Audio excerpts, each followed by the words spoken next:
सबसे पहले प्रभु यीशु मसीह के नाम से जय मसीह। नमस्कार, सुसमाचार प्रसारण कार्यक्रम में सभी दर्शकों का स्वागत है। आज हमें फिर से स्तुति गीत के साथ परमेश्वर के वचन सुनने का शुभ अवसर मिले हैं। हमें उम्मीद है कि कार्यक्रम के अंत तक आप सभी हमारे साथ शामिल रहेंगे और कार्यक्रम आपके लिए लाभदायक हो। सबसे पहले हमें सिनोद मिशन खोर और संभाई बेथेल पास्टर ब्याल के द्वारा मीठी आवाज़ से गाए हुए स्तुति गीत सुनेंगे। उसके बाद हम NL Mishra Assam mission field के ओर से टेस्टिमोनी सुनेंगे।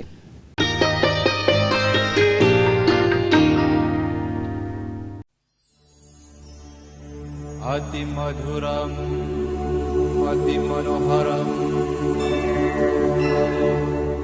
सर्वोत्तम सुखदायकम अति पवित्रम यीशु नाम यीशु नाम यीशु नाम श्रेष्ठतम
सारे मिलकर ताली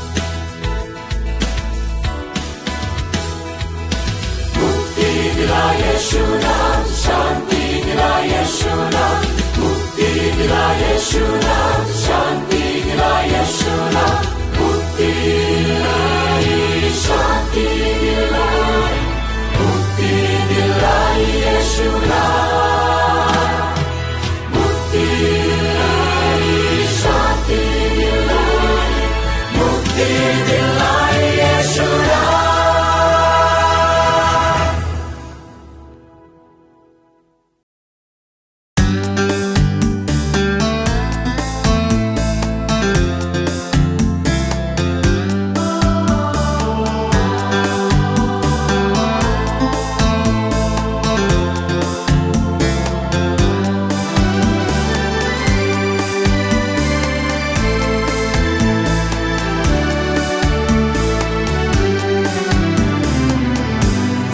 जब देखूं तेरी सुंदरता को, जब देखूं फूल और पहाड़ को, जब देखूं दरिया झरने को, जब देखूं धरती आसमान को, मेरा दिल कहता है तेरी महिमा हो, मेरा दिल कहता है तेरी महिमा हो, मेरा दिल कहता है तेरी महिमा हो, मेरा दिल कहता है तेरी महिमा हो,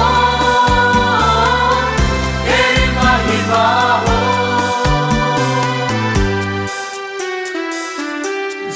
जब आओ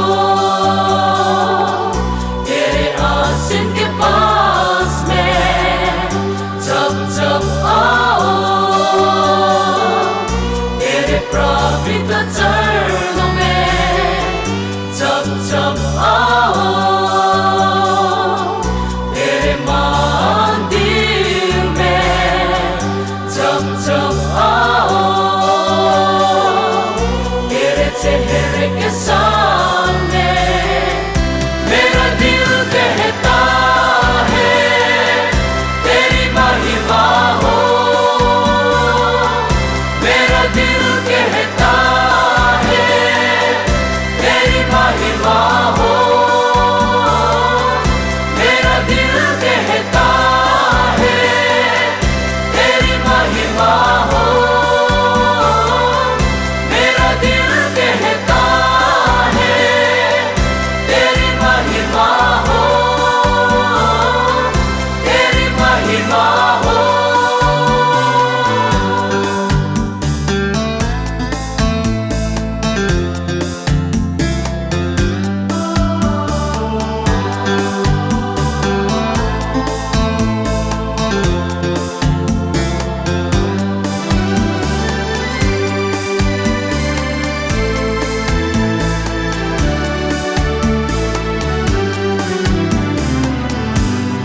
जब देखूं तेरी ही समात को, जब देखूं तेरी ही महिमा को, जब देखूं तेरे पवित्रता को, जब देखूं तेरे असीम प्यार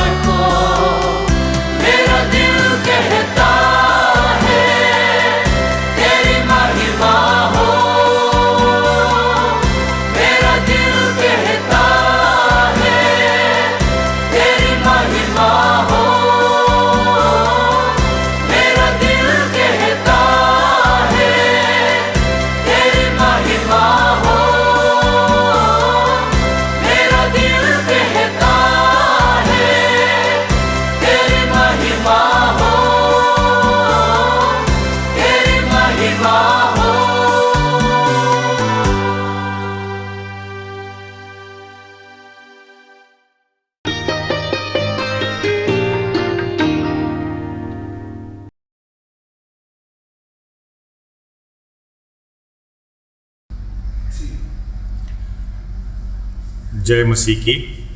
मेरा नाम नटवर लाल मिश्रा है और मेरा जन्म एक हिंदू ब्राह्मण परिवार में हुआ और जिस गांव से हम लोग बिलोंग करते हैं उस गांव का नाम भी पंडित टोल टपका है, यानी कि पंडितों का गांव। तो ब्राह्मण परिवार से होने की वजह से कहें या पता नहीं, बचपन से ही मैं बहुत ही धार्मिक, भगवान के प्रति बहुत आस्था, बहुत भक्ति लेकर ही पैदा हुआ। मैं तकरीबन 4.5 साल का था जब तो जमशेदपुर टाटा बिहार में मैं अपने घर से कुछ दूरी पे एक शिव जी का मंदिर था, वहाँ पे मैं रोज़ सुबह जाकर मंदिर को साफ़ सफाई करना और पूजा करना ये मेरे डेली रूटीन में आता था। मेरी माँ, मेरे पापा अभी भी कहते हैं कि मैं ऐसा करता था। तो ऐसा ही भक्ति में मैं बड़ा होता गया और जैसे जैसे बड़ा हुआ भक्ति बढ़ती गई। शिव जी का बहुत पूजा पाठ करता था, बहुत विश्वास के साथ मैं आगे बढ़ता गया। पर मैं जब लगभग 20 या 21 साल का था तो मैं किसी कारण से सिलचर में गया। गुवाहाटी में हम लोग रहते हुए सिलचर में मेरे बड़े भैया रहते थे, तो वहाँ पे भैया का तबीयत ख़राब हुआ। उस वजह से मुझे पापा ने वहाँ भेजा कि जाओ और भैया का थोड़ा मदद करो या जो भी ट्रीटमेंट वगैरह कराना है उसमें काम के लिए मुझे भेजा। तो वहाँ पे मैं भैया के साथ रहा तो बहुत ट्रीटमेंट, भैया का डायग्नोसिस हुआ, बहुत कुछ हुआ, लेकिन कुछ भी दवा काम नहीं आ रहा था, भैया ठीक नहीं हो रहे थे। तो आस पड़ोस के लोगों ने कहा कि इन्हें किसी तांत्रिक की ज़रूरत है, शायद कोई आत्मिक हमला है या भूत प्रेत का चक्कर है, ऐसा लोग कहने लगे। तो आस पड़ोस के लोगों ने उन्हें सिलचर में ही एक जगह है हैलाकंदी रोड, उसमें एक हिंदू धर्म की माता जी रहती थी जो अपने घर के बाहर ही बड़ा सा मंदिर बना के रखी हुई थी, बहुत सारे भक्त थे। तो वहाँ पे उनको ले जाया गया, साथ में मैं भी गया। तो वहाँ पे जब भैया को माताजी ने देखा तो सब कुछ उनके बारे में बताया, क्या है, क्यों है, फिर ठीक भी हो जाएगा, सब उपाय बताया। तो वहीं पे मैं पीछे बैठा हुआ था। तो मुझे दूर से देखकर माताजी ने मुझे अपने पास बुलाया। उन दौरान मैं हर दिन नित्य प्रतिदिन सुबह पूजा करके सुबह अपने यहाँ माथे पे सिंदूर का फोटा लगाता था। तो उन्होंने मुझे दूर से देखकर अपने पास बुलाया, मैं उनके पास गया। उन्होंने मुझसे मेरा नाम पूछा तो मैंने उनको अपना नाम बताया। नाम बताते ही उन्होंने अपनी आंखें बिल्कुल ऐसे बंद करके और आंखें खोलने के बाद मुझे मेरे बारे में सब कुछ बता दिया कि मैं शिव जी का भक्त हूँ, उनकी बहुत पूजा पाठ करता हूँ और मेरे मम्मी पिताजी कैसे हैं देखने में। और गुवाहाटी में, जबकि हम लोग, ये बात सिलचर का है, गुवाहाटी में हमारे घर में एक मंदिर है, उसमें मंदिर में क्या क्या एग्जैक्टली जो कि बहुत अनकॉमन थिंग्स था वो सारा कुछ बता दिया कि आपके घर में ऐसा ऐसा रखा हुआ है। फिर सब कुछ हम मेरे जीवन के बारे में बता दिया। लेकिन अंत में उन्होंने कहा कि जितना भी आप शिव का पूजा कर लो, जितना भी भक्ति कर लो, लेकिन मैं तुम्हारे सीने में कुछ और देख रही हूँ। तो मैंने पूछा क्या माताजी? उन्होंने कहा कि जो उन्होंने कहा वो बहुत ही आश्चर्यजनक चीज़ था। उन्होंने कहा कि मैं तुम्हारे सीने पे क्रॉस का चिन्ह देख रही हूँ। तो मुझे बहुत आश्चर्य लगा ये। मैंने उनसे कहा भी माताजी, मैं हिंदू ब्राह्मण परिवार का लड़का और शिव जी का भक्त, और आप भी एक पुजारिन हैं और आपने यहाँ इतना मंदिर खोल के इतनी धर्म प्रचार कर रही हैं और आप मुझे कह रही हैं कि तुम्हारे सीने पे क्रॉस का चिन्ह है, ये मुझे कुछ समझ में नहीं आया। तो उन्होंने कहा कि समझ में तो मुझे भी नहीं आया। तो मैंने पूछा कि क्यों ऐसा हो रहा है, क्यों दिख रहा है ऐसा? तो उन्होंने कहा कि ये तो मैं नहीं बता सकती हूँ कि मुझे आपके सीने पे क्रॉस का चिन्ह क्यों दिख रहा है, लेकिन मुझे दिख रहा है इसलिए मैंने बताया। तो इस बात को पूरी तरह से समझ नहीं पाया। तो फिर धीरे धीरे इस बात को भुला बैठा मैं, और वहाँ से आने के बाद कभी याद भी नहीं किया। फिर गुवाहाटी आ गया। फिर गुवाहाटी में 2002 लास्ट में मेरी शादी हो चुकी थी, 2001 में। उसके बाद मेरे पापा ने कहा कि आइजोल में अपना ब्रांच है, वहाँ पे जाओ, काम देखो, काम संभालो। तो मैं आइजोल चला गया। तो 2003 फर्स्ट वीक से ही, जनवरी फर्स्ट वीक से ही मैं आइजोल में रहा।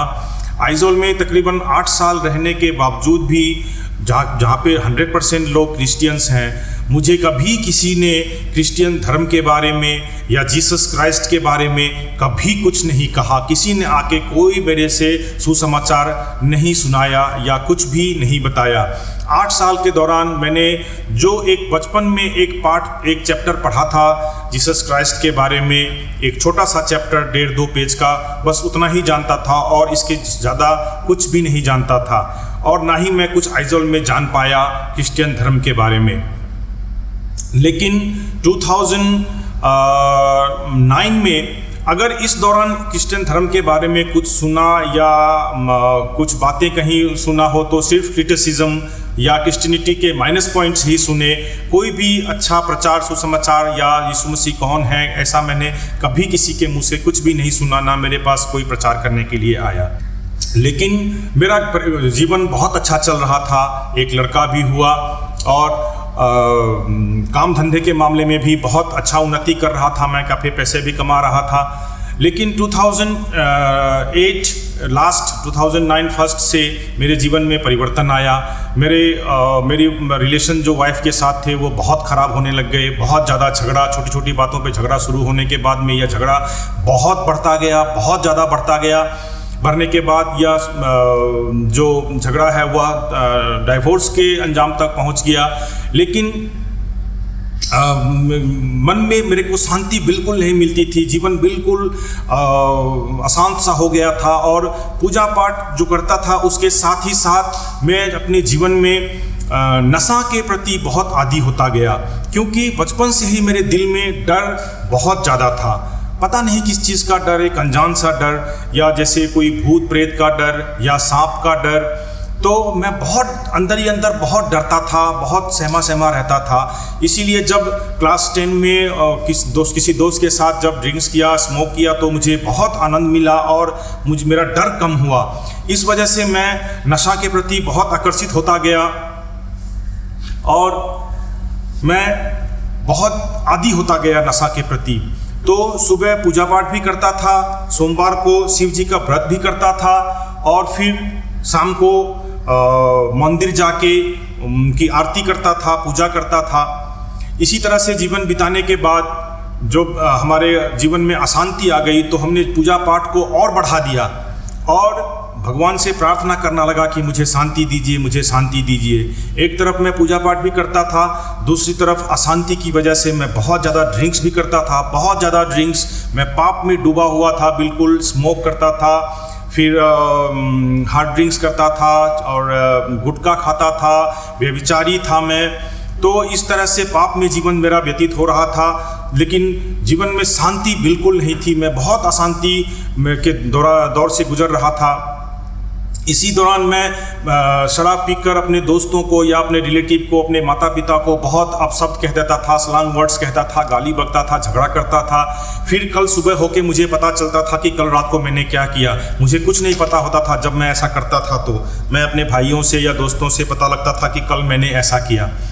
तो यह मैं प्रार्थना करता था कि भगवान से, हे शिव भगवान, हे शिव शंकर भगवान, मुझे आप रक्षा करो। आपने अगर मुझे सज़ा देना है तो मुझे सज़ा दो, जितना भी दुख देना है दो, लेकिन मेरे द्वारा ऐसा कोई काम ना हो जो किसी और को हानि पहुंचाए, किसी और को दुख पहुंचाए, किसी और को ठेस पहुंचाए।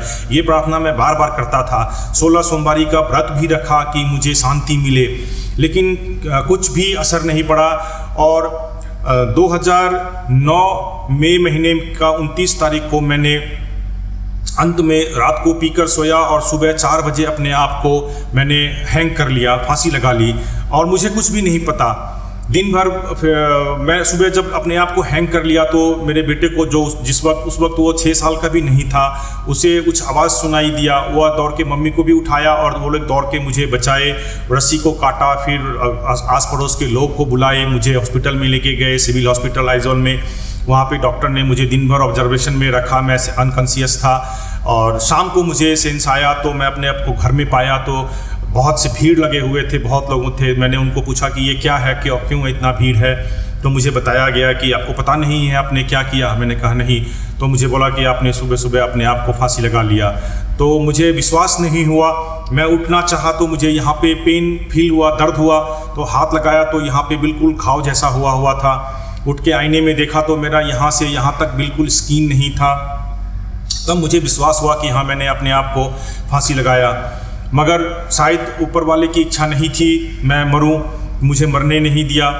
इस तरह से जीवन बीत रहा था अशांति में। घर वालों ने बहुत से पूजा पाठ जैसे काल सर्प, रुद्राभिषेक और महामृत्युंजय का जाप, इस तरह के बहुत सारे पूजा पाठ कराए बहुत से पंडितों से, और कई सारे जो एस्ट्रोलॉजर को भी दिखाया। बहुत जो उपाय बताता वो उपाय करते थे हम लोग, लेकिन मेरे जीवन में शांति नहीं आ रही थी। हर दिन कुछ ना कुछ नया घटना हो रहा था, और किस दिन क्या हो जाए कुछ भी नहीं कहा जा सकता था। हर दिन मैं गाड़ी लेकर ड्रिंक्स करके बहुत दूर 100 किलोमीटर दूर चले जाता था, और फिर जब सुबह नशा टूटने के बाद पता होता मैं यहाँ तक आ गया हूँ, तो फिर मैं वापस अपने घर जाता था। इस तरह से करीब 2 साल बीतने के बाद एक बार गुवाहाटी में साथ ही साथ मेरी वाइफ को भी साइकेट्रिक प्रॉब्लम हुआ, ब्रेन अटैक आया। हम लोग दोनों हॉस्पिटलाइज हुए, कई बार हॉस्पिटलाइज हुए, बार हॉस्पिटल में भर्ती हुए हम लोग। तो इसी दौरान डॉक्टर ने कहा कि आप लोग घर पे ना रह के किसी होटल में रहो। तो हम लोग गुवाहाटी में अलग अलग होटल में भी रहे, लेकिन हम लोग इतने वायलेंट हो जाते थे कि किसी होटल में भी हमें रहने नहीं दिया गया, वहाँ से भी हमें जाने के लिए कह दिया गया। तो फिर हम एक बार घर में थे अपने गुवाहाटी में ही, तो सुबह होके मैंने घर का माहौल देखा कि बहुत अजीब सा माहौल था, सब शांत थे, कोई रो रहा था। तो मैंने पूछा क्या हुआ, मेरे पेरेंट्स भी रो रहे थे। तो सब ने बोला कि तुम्हें पता नहीं है तुमने कल क्या किया। मैंने कहा नहीं, मुझे कुछ नहीं पता। तो मुझे बताया कि कल तुमने अपने मम्मी पापा पे हाथ उठाया। मैंने कहा ये हो ही नहीं सकता है, मैं अपने मम्मी पापा को इतना रिस्पेक्ट करता हूँ, इतना प्यार करता हूँ, मैं क्यों ऐसा करूँगा। जबकि मैं हर दिन भगवान से प्रार्थना भी करता था कि मेरे हाथों कोई ऐसा काम ना हो कि किसी और को ठेस पहुँचे, किसी और को दुख पहुँचे। लेकिन पिछले रात को मैंने ऐसे घटना कर दिया था कि अपने मम्मी पापा पे हाथ उठाया, और जब मुझे यह सुबह पता चला तो मैं बिल्कुल हार गया।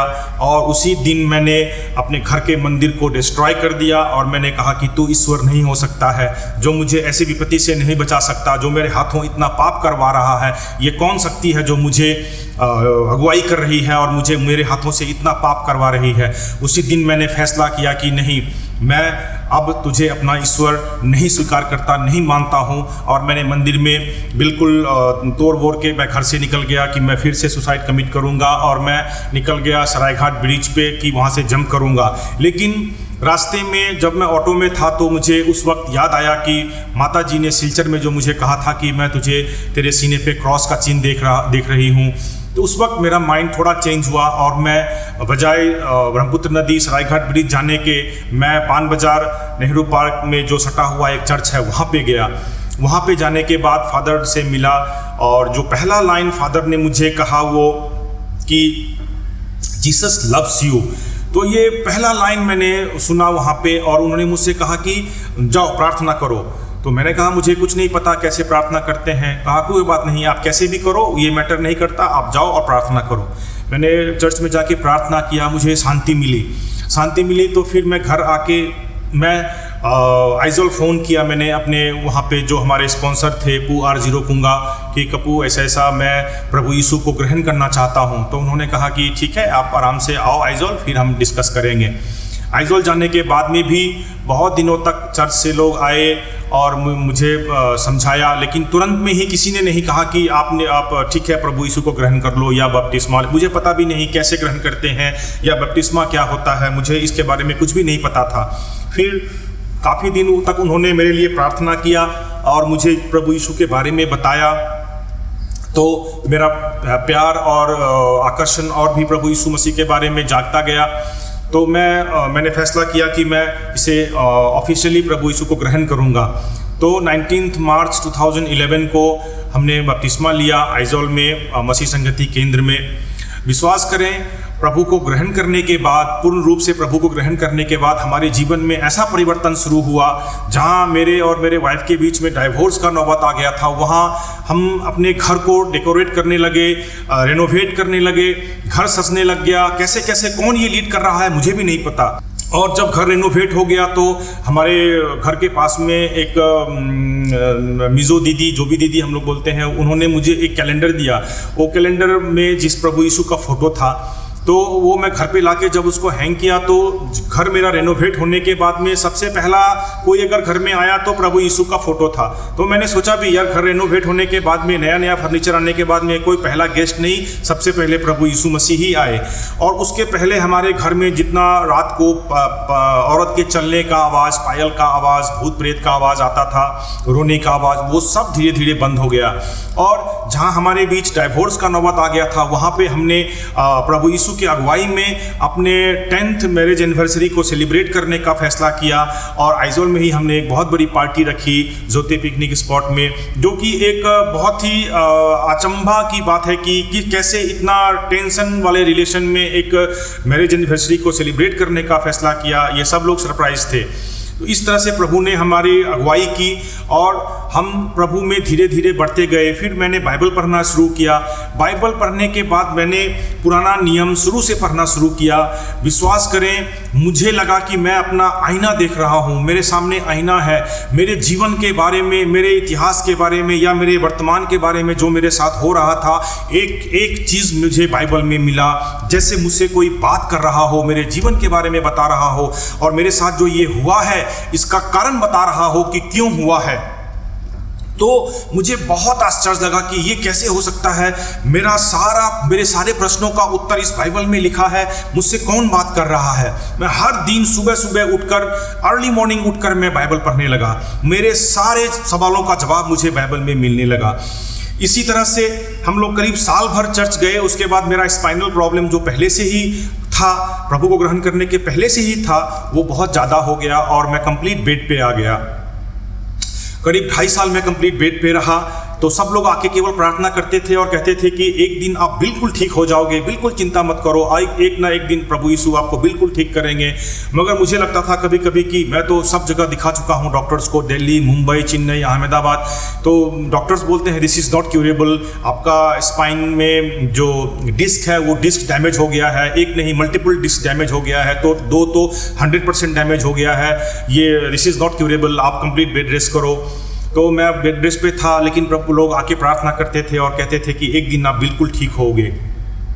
उसी दौरान मेरे फादर इन लॉ जो पटना में रहते हैं वो बहुत बीमार पड़े और वो करीब 12 दिन से आईसीयू में थे। तो जब उनका फ़ोन आया, बाकी लोगों के परिवार से बाकी लोगों का फ़ोन आया कि सीरियस हैं, फादर सीरियस हैं, तो मैंने अपनी वाइफ को और अपने बेटे को और एक मेरे स्टाफ के साथ में टिकट करके मैंने उनको भेज दिया। अब मैं बोला कि तुम जाओ, और मैंने एक छोटे से पानी के बोतल में प्रार्थना करके वाइफ को दिया और बोला कि यह आईसीयू में जाके अपने पापा को प्रार्थना करके पिलाना, वो ज़रूर ठीक हो जाएंगे। उनका प्रॉब्लम था कि जो ब्लड में पैलेट्स होते हैं वो काउंटिंग में बहुत कम हो गया था, एक मिनिमम लेवल के भी नीचे आ गया था। तो डॉक्टर्स ने बोला था कि बहुत कम चांसेस है उनके बचने का, और 12 दिन से वो आईसीयू में थे। मगर मुझे पता नहीं क्यों विश्वास में आया कि अगर ये जल उनके तक पहुँचे और प्रार्थना करके उनको पिलाया जाए तो वो ठीक हो जाएंगे। तो मेरी वाइफ गई और ऐसा ही किया, और वो नेक्स्ट डे उनके अंदर जो रिकवरी शुरू हुआ, डॉक्टर्स ने भी सरप्राइज़ किया कि ये कैसे हो सकता है। तो फिर वो नेक्स्ट डे उनको 12 दिन से आईसीयू में था, तो नेक्स्ट डे उनको आईसीयू से शिफ्ट करके केबिन में ले आया, और अगले दिन फिर तीसरे दिन उनको वहाँ से डिस्चार्ज भी कर दिया और कंप्लीट बेड रेस्ट के लिए बोला, महीना दिन के लिए। लेकिन वो 1 हफ्ते में ही पूरे ठीक। उन्होंने उस जल को रखा हुआ था अच्छे से, और जब भी उनको वीकनेस फील होता वो जल पी लेते थे और वो बिल्कुल स्वस्थ हो गए 1 हफ्ता के अंदर। वो अभी भी इस बात की गवाही देते हैं, और जब भी मैं फेसबुक में कुछ भी पोस्ट करता हूँ प्रभु के बारे में, वो अभी भी लाइक करते हैं और आमीन लिखते हैं। तो उनको ये पता है कि उन्हें प्रभु यीशु ने ही चंगा किया। उसी दौरान जब मेरी वाइफ और मेरा बेटा पटना गए हुए थे, मैं आइजोल में अकेला था घर में। तो सैटरडे का दिन दोपहर को मैं नहाकर प्रभु यीशु की स्तुति कर रहा था। मेरे घर में कोई नहीं था, घर का गेट अंदर से बंद था, और मैं प्रभु का गाना गा रहा था, जो स्तुति गीत है, डिवोशनल सॉन्ग्स है, आंखें बंद करके। उसी वक्त मुझे एक अजीब सा मेरे साथ घटना हुआ कि मैं जब आंख बंद करके बिल्कुल गीत में लीन था, तो मेरे बैक पे, पीठ पे किसी ने जैसे बहुत जोर से हिट किया हो, और साथ ही साथ एक एब्नॉर्मल साउंड व्हिस्लिंग का वू करके ऐसा मेरे कानों में दोनों तरफ से आया। और मैं इतना डर गया, डर के मारे मैं बिल्कुल जैसे अनकॉन्शियस हो जाऊंगा, लेकिन मैं बेहोश हुआ नहीं। और आंखें खोला तो मेरे आंखों के आगे एक सफ़ेद, बिल्कुल सफ़ेद प्रकाश, जो मैंने इतना सफ़ेद प्रकाश मैंने कभी नहीं देखा है, इतना रे ऑफ लाइट मैंने कभी नहीं देखा अपने जीवन में, वो मैंने साथ ही साथ देखा। और इतना डरने के बावजूद कि मैं कांप रहा था, मेरा दिल का धड़कन मेरे जीभ में आ गया था और मेरे मुंह का पानी सूख गया था, मैं गिरने वाला था, लेकिन मैं साथ साथ गीत भी गा रहा हूँ। ये मैं रुका नहीं गाने से, ये कैसे हुआ मैं कुछ समझ नहीं पा रहा हूँ, लेकिन कोई एक शक्ति है जो मुझे गाने के लिए अगुवाई कर रही है। मैं गीत गाता गया, धीरे धीरे धीरे धीरे नॉर्मल हुआ, फिर अपने गीत को कंप्लीट किया, उसके बाद बाइबल का वचन पढ़ा और फिर प्रार्थना कर रहा था। फिर प्रार्थना करते समय एक बार और ऐसा हमला हुआ। उस वक्त मुझे मारा नहीं गया, सिर्फ आवाज आया व्हिस्लिंग का, और मैं डरा। जब आंखें खोला तो वो प्रकाश मैंने फिर से देखा। 2 बार ऐसा हुआ। तो किसी तरह मैंने प्रार्थना खत्म करके मैं फिर लेट गया और अपने स्टाफ्स को बुलाया अपने घर पे। मैं बहुत एबनॉर्मल हो गया था, मगर धीरे धीरे फिर नॉर्मल हुआ। तब तक मैं काफ़ी ड्रिंक्स करता था, फिर मैं ड्रिंक्स किया, हार्ड ड्रिंक्स लिया, फिर मैं नॉर्मल हुआ, सो गया। अगले दिन रविवार को फिर मैं जब नहा धोकर प्रभु की स्तुति कर रहा था, फिर एक बार ऐसा हुआ। तो उस दिन मैं बहुत एबनॉर्मल हो गया। फिर मैंने अपने असिस्टेंट को बोला कि अब ये मेरे बर्दाश्त से बाहर है, मुझे हॉस्पिटलाइज करो। तो वो लोग मुझे लेकर गए आइजॉल के सिविल हॉस्पिटल में। सिविल हॉस्पिटल में मेरा डायग्नोसिस हुआ तो शुगर लेवल बहुत हाई था, प्रेशर हाई था, हार्ट बीट, पल्स रेट बहुत ज़्यादा था, जबकि इससे पहले मुझे कभी शुगर या हाई बीपी का प्रॉब्लम कभी भी नहीं हुआ था। तो 2-3 घंटा इंजेक्शन वगैरह देने के बाद, ट्रीटमेंट जो इनिशियल ट्रीटमेंट होता है करने के बाद, मुझे वहाँ से डिस्चार्ज कर दिया। मैंने थोड़ा नॉर्मल फील किया, घर पे आया और अपना लंच वगैरह किया, फिर सो गया। रात को फिर ड्रिंक्स किया। अगले दिन फिर सुबह उठ के बहुत ज़्यादा तबीयत ख़राब होने के बाद मैं डॉक्टर को फ़ोन किया, डॉक्टर भालतिया आइजॉल में, कि सर मैं अब बिल्कुल टॉलरेट नहीं कर पा रहा हूँ मेरा प्रॉब्लम को, काइंडली मुझे एडमिट कर दीजिए। तो उन्होंने बोला ठीक है, हॉस्पिटल में आप एडमिट हो जाओ। हॉस्पिटल में एडमिट करने के बाद मैं शुगर चेक किया तो शुगर बहुत ज़्यादा था। पेट में मेरे इंसुलिन लगाया, इंसुलिन लगा रहे हैं, लेकिन शुगर लेवल डाउन नहीं हो रहा है, बढ़ते जा रहा है। तो करीब 5-6 इंसुलिन एक के बाद एक मुझे इंसुलिन लगाया, और बीपी भी बढ़ता जा रहा था। वो एक डर की वजह से, आतंक की वजह से वो मेरे अंदर वो समस्याएं शुरू हो गई थी। उसी वक्त मैं जब थोड़ा नॉर्मल हुआ तो हॉस्पिटल में बेड पे लेटा हुआ मैंने जब मोबाइल लिया तो मेरे फेसबुक में एक FB मैसेंजर में एक मैसेज आया। तो मैंने उस मैसेज को देखा। वो मैसेज था पास्टर बेनी हिन, जो कि अमेरिका में है। उनसे मेरी एक बार उससे पहले बात हुई थी, बस एक बार उनके साथ मेरा मैसेज वगैरह हुआ था। उस दिन रेवरेंड पास्टर बेनी हिन का मैसेज आया हुआ था, और उनका मैसेज में लिखा हुआ था, beloved, when I was praying for you I saw a spiritual attack on you which will cause suffering for 3 days। तो ये मुझे अजीब लगा कि ये क्या हुआ, ये कैसे उनको मालूम पड़ गया, इतनी दूर अमेरिका में बैठे हुए उनको मेरे बारे में कैसे पता चला कि मेरे साथ कुछ हुआ है। और ये स्पिरिचुअल अटैक, ये वर्ड भी मैंने कभी सुना नहीं था। मुझे तभी पता लगा कि ये स्पिरिचुअल अटैक था। तो उन्होंने कहा कि 3 दिन के बाद आप बिल्कुल ठीक हो जाओगे। तो एग्जैक्टली वही हुआ। मंडे, ट्यूसडे, वेडनेसडे मैं 3 दिन हॉस्पिटल में रहा। उस दौरान मैंने अपना फ़ोटो लेकर फेसबुक में अपना अपलोड भी किया था ये मैसेज की, admitted in the hospital after spiritual attack. तो कई लोगों ने पूछा भी, what do you mean by spiritual attack. तो मुझे भी नहीं पता था। तो किसी आइजॉल में ही एक पास्टर साहब ने बताया कि ये एक शक्ति थी जो आपको परमात्मा से जोड़ने के लिए रोक रही थी, बाधा दे रही थी। जो आपको अटैक हुआ, जो आपको किक लगा और जो साउंड था वो एविल स्पिरिट की ओर से था, और जो आपने लाइट का प्रकाश देखा, एक श्वेत प्रकाश, वो प्रभु की ओर से था, जिन्होंने आपकी रक्षा की। आप बिल्कुल डरो मत, प्रभु आपके साथ है। यही बात पास्टर बेनी हिन ने भी लिखा था कि the light you saw, it was from the Holy Spirit, and don't worry, Lord is with you, you will be absolutely all right। तो ये एक अजीब सा घटना मेरे साथ हुआ था। उसके बाद हम लोग गुवाहाटी 2015 में गुवाहाटी, हम जब भी पिछले 7 सालों से जब भी गुवाहाटी आते थे तो हम होटल में रहते थे। तो 2015 में हमने फैसला किया कि जो गुवाहाटी में एक फ्लैट लिया है उसको हम लोग इंटीरियर कंप्लीट करके उस घर को रेडी करेंगे। तो 2015 में मैं जब गुवाहाटी आया तो होटल में, क्योंकि हम किसी घर में नहीं रह सकते थे, हम प्रभु को ग्रहण कर चुके थे, क्रिश्चियनिटी को ग्रहण करने के कारण किसी घर में नहीं रह सकते थे, और पहले भी हमने बहुत सबको डिस्टर्ब किया था, इसीलिए सब दरवाज़ा हमारे लिए बंद था। हर जगह से मैं भगाया जा चुका था, रात के 1-1:30 बजे भी मेरा सामान फेंक के मुझे भगाया गया हुआ था। तो मैं होटल में ही रहता था। तो उस दौरान जब मैं होटल में था तो मेरे साथ फिर अजीब अजीब घटनाएं हुई।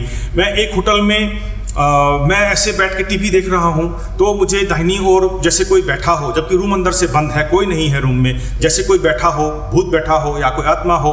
मैं जब उसकी ओर देखता तो कोई नहीं है, फिर इस तरफ देखता तो इस तरफ कोई बैठा हुआ है। ऐसा करके मुझे बहुत डर लगा।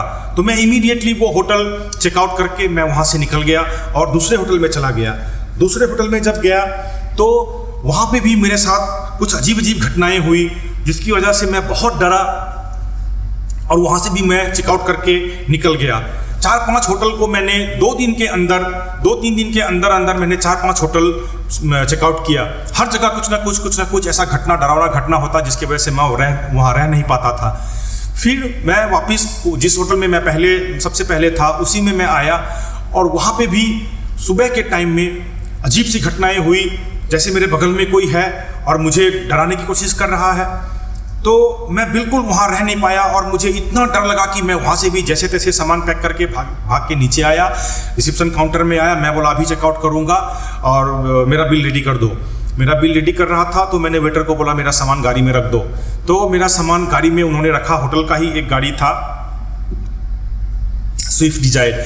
तो सामान रखने के बाद इधर बिल रेडी करने में और पेमेंट देने में 10-15 मिनट लग गए। तब तक मैं बिल्कुल डर से कांप रहा था, मेरे हाथ पांव कांप रहे थे, मेरा कलेजा कांप रहा था, मेरा जीभ में दिल का धड़कन आ गया था और मैं बहुत बेचैन था। तो मैं बिल क्लियर करने के बाद में मैंने वेटर को पूछा गाड़ी रेडी है? बोला हाँ सर गाड़ी रेडी है, लेकिन ड्राइवर नहीं है। क्यों ड्राइवर नहीं है? जल्दी ढूंढो, बुलाओ। तो ड्राइवर को बुलाते बुलाते ड्राइवर नहीं आ रहा है, काफ़ी टाइम हो गया, 15-20 मिनट हो गया। तो मैं बोला एक काम करो, जाओ ऑटो लेके आओ। मैं ऑटो में जाऊँगा। कहाँ जाऊँगा मुझे नहीं पता है, क्योंकि मेरे लिए सब दरवाज़ा बंद है, मैं किसी के घर नहीं जा सकता हूँ। लेकिन मुझे डर इतना लग रहा है कि कोई चाहिए मेरे साथ अभी रहने के लिए। मेरी वाइफ और मेरा बेटा वापस आइजल जा चुके थे।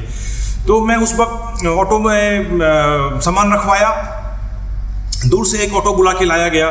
उस ऑटो में मेरा एक बैग जो सीट पे ही रखा हुआ था, बड़ा सा बैग, और एक छोटा ब्रीफकेस था जो नीचे पाँव के पास रखा। तो उस ऑटो में मैं पान बाजार से चला कि मैं चाबीपुर में मेरा एक दोस्त रहता है, उसके पास जाऊंगा, उसके साथ थोड़ी देर बैठूंगा तो मेरा डर कम होगा, फिर सोचूंगा कहाँ जाना है, कहाँ रहना है। और मैं अंदर ही अंदर बहुत रो रहा था। तो मैं ऑटो में जब बैठा तो मैं बिल्कुल एक बच्चे की तरह आंसू बहा कर रो रहा था और मैं भगवान पे, प्रभु यीशु पे, पिता पे बहुत गुस्सा कर रहा था कि पिता ये क्या हो रहा है मेरे साथ, मैं कहाँ जाऊँ, मैं आज की रात कहाँ रहूँ, मैं कैसे अपना घर तैयार करूँ। वो घर तो अभी रहने लायक है नहीं, वो पूरा नया अपार्टमेंट बना है, उसमें लोग अभी तक बसे नहीं हैं, कोई अगल बगल रहता नहीं है, और ना उस घर में कोई फर्नीचर है, ना चादर है, ना तकिया है। मैं कैसे रहूँ, ना पंखा है, गर्मी का टाइम था, मैं कैसे रहूं। और आप मुझे बताइए आपके लिए मेरी क्या योजना है, क्या प्लान है, ये आप क्या कर रहे हैं मेरे जीवन में, मैं आज कहाँ जाऊं, कहाँ रहूं, आप क्या चाहते हैं मुझसे, आपका प्लान क्या है। मैं ऐसे ही रो रहा था और बोल रहा था पिता को। इतने में मेरे पाँव के पास जो ब्रीफकेस रखा हुआ था वो गिरा और एक आवाज़ हुआ ठक करके। तो मैंने नीचे देखा और उस ब्रीफकेस को उठा के बैग के ऊपर रख दिया। ब्रीफकेस को उठाने के बाद में मुझे ब्रीफकेस के नीचे एक विजिटिंग कार्ड मिला। विजिटिंग कार्ड में मैंने विजिटिंग कार्ड को उठाया तो उसमें एक नाम लिखा हुआ था, अजीब सा ट्राइबल नाम था, मुझे याद नहीं है, और नीचे लिखा हुआ था गवर्नमेंट ऑफ अरुणाचल प्रदेश, और website, email ID, phone number, fax number सब लिखा हुआ था। तो वो कार्ड मेरे किसी काम का नहीं था। तो मैं वो कार्ड को ऑटो से हाथ निकाल के ऐसे थ्रो करने वाला था, फेंकने वाला था। लेकिन एज यूजुअल हम लोग कोई भी कागज़ फेंकने से पहले एक बार उलट के देखते हैं कि किसी काम का तो नहीं है। तो मैं उस कार्ड को फेंकने ही वाला था कि उसके पहले उलट के देखा तो उस वक्त उस कार्ड में जो पीछे मुझे मिला वो अनबिलीवेबल, अविश्वसनीय घटना मेरे साथ हुआ। उस कार्ड के पीछे में जब मैं बोल रहा था, पिता आपका प्लान क्या है मेरे लिए, आप क्या चाहते हैं मेरे से, क्या योजना है आपकी, उसी वक्त मुझे उस कार्ड में पीछे एक स्टैंप मारा हुआ मिला। उसमें कैपिटल लेटर्स में लिखा हुआ था God's plan for your life, और उसके नीचे लिखा हुआ था prosperity with peace and future with hope, Jeremiah 29:11, जो कि एक बाइबल का वर्स है, बाइबल का वचन है ये। उस वक्त तक मैंने ये वचन बाइबल में नहीं पढ़ा था। मुझे बहुत आश्चर्य लगा कि ये कौन मेरे पास आया अभी मुझे जवाब देने के लिए। मैं बहुत डर गया, मैं बिल्कुल कांपने लग गया, और ज़्यादा डर गया मैं कि मैं जो प्रश्न कर रहा हूँ उसी का उत्तर ये कैसे हो सकता है। ये हमारे बाइबल में मैं आपको पढ़ के सुनाता हूँ। जेरेमिया 29:11 में यहाँ पे ऐसे लिखा है, For I know the plans I have for you, declares the Lord, plans for welfare and not for evil, to give you a future and a hope। मगर उसमें जो स्टैंप में, कार्ड के पीछे जो स्टैंप मारा हुआ था, उसमें बहुत सिंपल लैंग्वेज में लिखा हुआ था God's plan for your life, prosperity with peace and future with hope. तो उस कार्ड को पढ़ के मुझे बहुत शांति मिली। मुझे लगा प्रभु मेरे साथ हैं, मेरा कुछ नहीं होगा, मेरा कुछ भी नहीं बिगड़ेगा। और उस कार्ड को मैंने अपने पास रख लिया, मोबाइल में फ़ोटो भी ले लिया। मगर 3 दिन बाद वह कार्ड भी मुझसे गायब हो गया, और मोबाइल में जो मैंने फ़ोटो कैप्चर किया था वो भी वैनिश हो गया। मगर मुझे ये समझ में आ गया कि प्रभु मेरे साथ हैं और मेरे लिए अच्छा योजना है प्रभु का। तो मेरे अंदर बहुत साहस बढ़ा, और मैं उस अपार्टमेंट में जहाँ मैंने फ्लैट लिया था, जहाँ बहुत कम लोग बसे थे, आउट ऑफ 72 फ्लैट्स लगभग 5-6 घर में लोग घुसे थे, उस वीरान बिल्डिंग में भी मैं जाकर अकेला रहने लग गया। और फिर इसके बाद हम लोग गुवाहाटी शिफ्ट हो गए। एक और प्रभु ने, स्वयं परमात्मा पिता परमेश्वर ने मेरे से बात की। जब मैं एक बार बहुत निराश होकर परमात्मा से अपने लिए मौत मांग रहा था, मैं उल्टा लेटकर प्रभु से प्रार्थना कर रहा था, प्रभु मुझे इस शरीर से, इस संसार से मुझे मुक्त कर दीजिए, मुझे इस जीवन से मुक्त कर दीजिए, मुझे मृत्यु दीजिए, मैं नहीं जीना चाहता हूँ। बहुत हार्डली प्रे कर रहा था, मगर कोई रिप्लाई नहीं, कोई जवाब नहीं। तो मुझे बहुत अजीब लगा। फिर मैंने गुस्से से बोला, प्रभु मेरी प्रार्थना नहीं सुनते हैं करके प्रार्थना करना छोड़ दिया, और फिर घूम के मोबाइल ले लिया हाथ में। तो मोबाइल जब लिया हाथ में, तो मोबाइल को कीपैड खोलने के बाद जो सबसे पहले पेज मेरे सामने आया वो भी एक स्ट्रेंज था मेरे लिए, अविश्वसनीय बात था। जो मैं प्रार्थना कर रहा था कि मुझे मौत दीजिए, मुझे मुक्ति दीजिए, मुझे मरना है, उसी वक्त प्रभु का वो वचन मोबाइल के स्क्रीन पे लिखा हुआ आया, जो कि आपका हमारे बाइबल में एजेकियल चैप्टर 18 वर्स 32 में है, For I have no pleasure in the death of anyone, declares the Lord God, so turn and live। क्योंकि प्रभु यहोवा की यह वाणी है, जो मरे उसके मरने से मैं प्रसन्न नहीं होता, इसलिए पश्चाताप करो, तभी तुम जीवित रहोगे। यानी कि जीवित प्रभु हमारे संग रहते हैं, और हमारे मनों में जो हम प्रार्थना कर रहे हैं उसे सुनकर उसका उत्तर दे रहे हैं। ये मुझे बिल्कुल जैसे साक्षात कोई मेरे सामने बैठा हो और मेरे सवाल का जवाब दे दिया हो, ऐसा मेरे साथ हुआ। और ऐसे मिरेकल्स मेरे साथ 1-2 बार नहीं, कई बार हुए हैं। मैंने आपको सिर्फ 2 बताया कि 2 बार प्रभु ने इस तरह से मेरे से बातें की और मेरा डर खत्म करके मेरा विश्वास बढ़ाया। अभी विश्वास करिए, मेरे जीवन में मैं जितना भी पहले गलत काम करता था, पाप में डूबा हुआ था, मैं व्यभिचारी था, मैं hard drinks, smoking, chewing tobacco, gutkha, ये सब करता था। प्रभु ने धीरे धीरे मेरे जीवन से, आज 1.5 साल हो गए, सब कुछ को बंद करवा कर मुझे एक निष्पाप जीवन जीना सिखाया। अभी मैं इतना आनंदित रहता हूँ, इतना मगन रहता हूँ, इतने भक्ति से प्रभु को स्मरण करता हूँ और विश्वास में इतना दृढ़ हो गया हूँ कि मैं जान चुका हूँ कि सच्चा ईश्वर, जीवित ईश्वर कौन है। और जो मैं अंधकार में अपने जीवन को मैं व्यतीत कर रहा था, अपने जीवन के 30-32 साल, उससे मुझे अंधकार से निकाल कर प्रभु ने प्रकाश में लाया।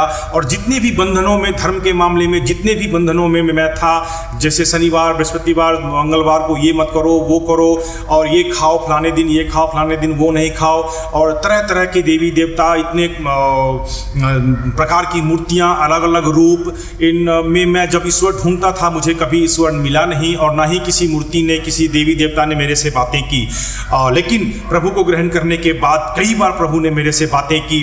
और आज जहाँ मैं मरने की कोशिश कर रहा था, हर वक्त मरना चाह रहा था, आज मेरे अंदर उमंग है, जोश है, जीने की इच्छा है, क्योंकि प्रभु ने कहा है कि तुम तो मेरे साथ क्रूस पर चढ़ाए जा चुके हो, अब तुम्हें जीना है मेरे लिए। तो मैं कब का मर चुका हूँ, जो मेरे अंदर जिंदा है वो प्रभु का पवित्र आत्मा है। और मैं चाहता हूं कि मेरी ये गवाही मेरे भाई बहन जितने भी मित्र सुने, देखें, वो इतना समझें कि एक बार प्रभु यीशु मसीह को अपने जीवन में समझने की कोशिश करें, उनके बारे में जानने की कोशिश करें।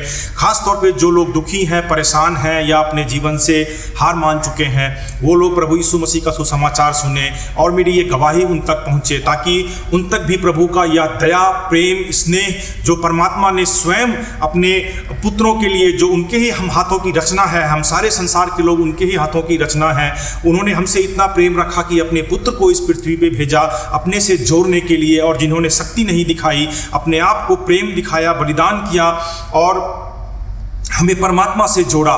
तो मेरे अंदर भी काफ़ी बदलाव, इतना बदलाव आ गया है कि अब मैं बिल्कुल प्रभु के जैसा बनकर उनके जैसा रहना चाहता हूँ, जीना चाहता हूँ।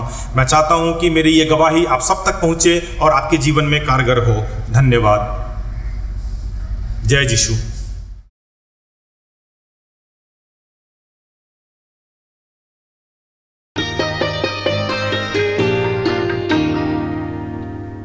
हमारे दुआ है कि सुने गए परमेश्वर के वचन हमारे लिए उपयोगी है और सभी दर्शकों को इससे आशीर्वाद ज़रूर प्राप्त किया होगा।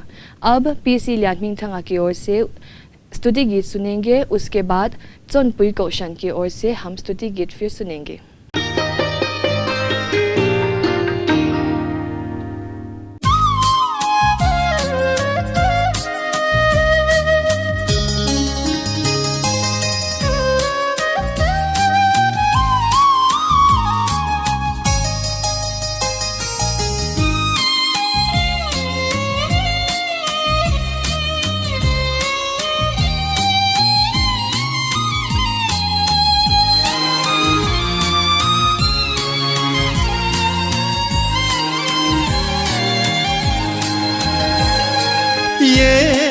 धरती ये अम्बे गाते यहाँ दोनों मिलके, ये हवा, ये मौसम, ये हवा, ये मौसम गाते यहाँ दोनों मिलके, ये दुनिया के रखवाले हो तेरी जय जयकार,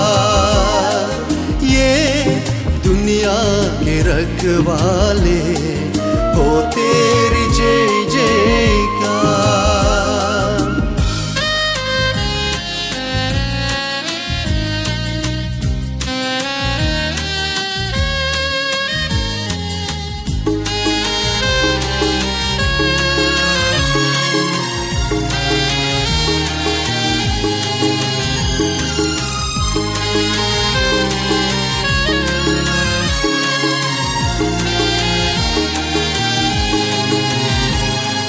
झूम उठाए सारे जमीन से तेरे ये सुंदरता देख के, ये पहाड़े देते हैं तेरे गीतों गए सरगम।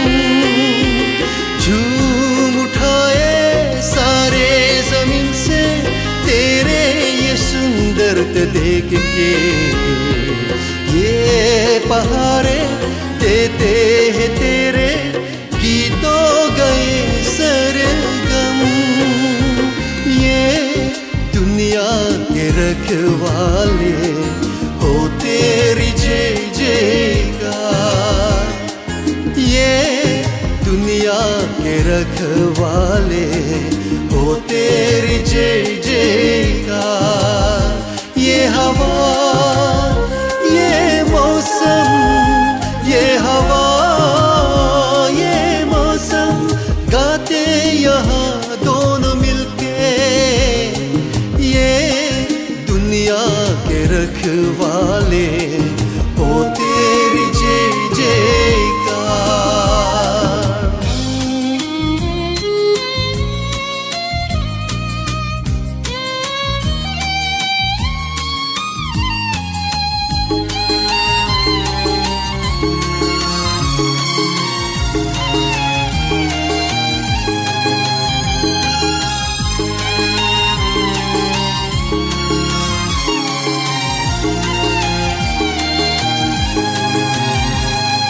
तुझको बनाया सबसे सुंदर, तू जो संगीत सुर उसका।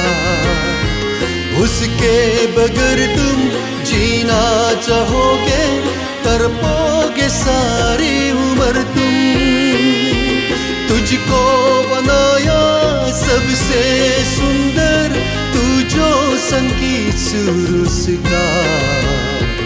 उसके बगैर तुम जीना चाहोगे, तड़पोगे सारी उम्र तुम। ये दुनिया के रखवाले हो तेरी जय जयकार।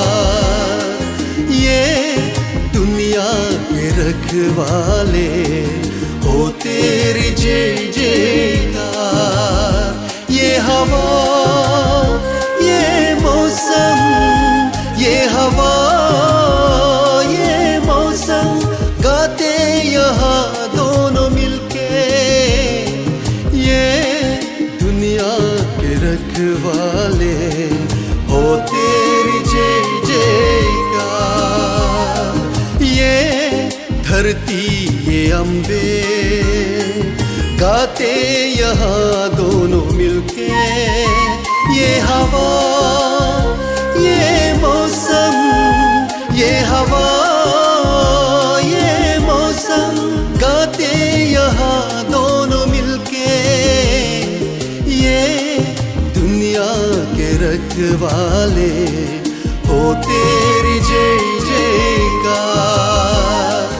ये दुनिया के रखवाले हो तेरी जय जयकार। ये दुनिया के रखवाले हो तेरी जय जयकार।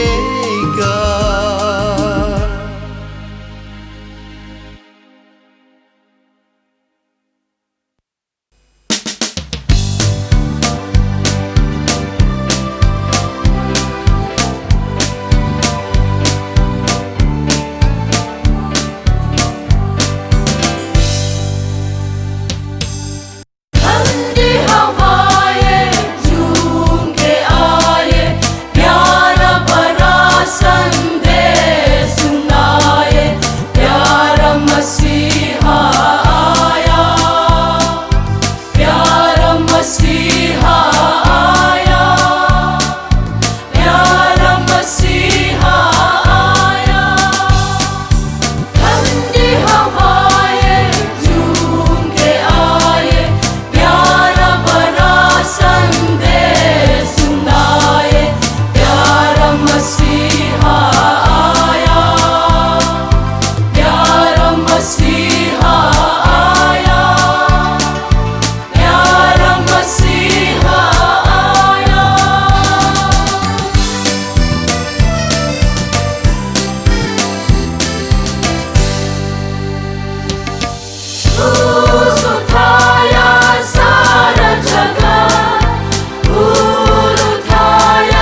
सुनो है दुनिया वालों, प्यारे मसीह को तुम अपना लो।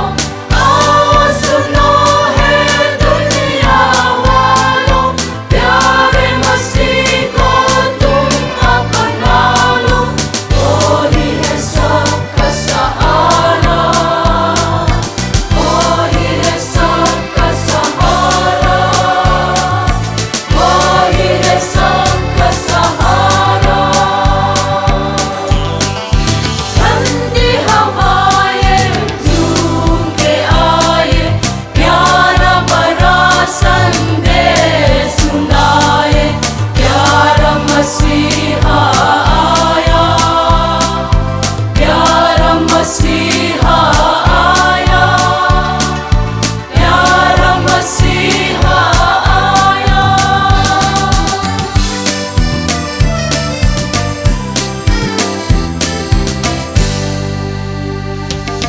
गाने लगी है सारे किताबें, गा रहा है सारा जहान। गाने लगी है सारे किताबें, गा रहा है सारा जहान। मुक्तिदाता आया, मुक्तिदाता आया, मुक्तिदाता आया। ठंडी हवाएं झूम के आए, प्यारा बड़ा संदेश सुनाए। प्यारा मसीहा आया, प्यारा मसीहा आया, प्यारा मसीहा आया।